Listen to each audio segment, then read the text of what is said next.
Officiellement, c'est un comité de lycéens indépendants qui a organisé la manifestation du 10 octobre dernier.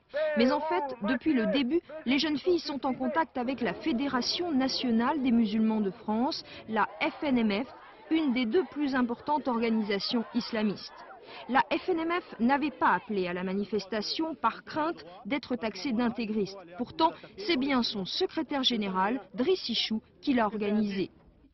Le même secrétaire général est aussi un des responsables de la mosquée de Mantes. C'est ici que Driss Ichou reçoit et conseille le comité de soutien, lui qui a déjà retiré sa fille voilée du collège. Il faut que ça se propage partout en France. Et on sait que demain, si Bayrou voit que tout le monde est en train de bouger, on peut l'arrêter de toute façon, ou bien reculer cette loi. Mais cet activisme déplaît, semble-t-il, à la Fédération musulmane. Pour elle, Driss Ichou en fait trop et elle cherche maintenant à se débarrasser d'un homme au contour flou, aux revenus mal définis depuis son voyage en Libye. Par un jugement, Driss Ichou est même sommé de rendre les clés de la mosquée. Bref, à l'affaire du foulard se conjugue une guerre de succession dans le lieu de culte. Dans ce conflit, voilà le rival de Driss Ichou, Ali Berka.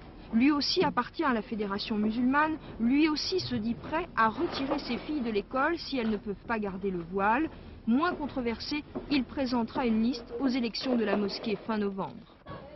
Au Val-Fouré, ces conflits de personnes comme les manifestations pour le foulard laissent indifférents la majorité des musulmans. Il n'y a pas eu de gens motivés derrière cette action. C'est une action complètement marginale. Les parents n'ont pas suivi, les familles n'ont pas suivi, ça n'a pas eu de prise dans les quartiers.